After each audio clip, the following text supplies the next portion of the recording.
Before we get started, we've found that attaching cross-bracing to the bows is easiest when done during bow assembly on a level surface. Start by prying the brace bands open enough to slide over the bows.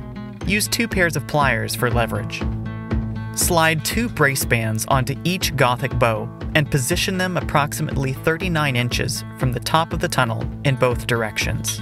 Then, squeeze the flanges back together with pliers, leaving some slack. Attach the cross brace to the brace bands with the included bolt. Then, finger tighten the nut. Check to be sure that your cross brace is centered on the peak, then fully tighten the nuts.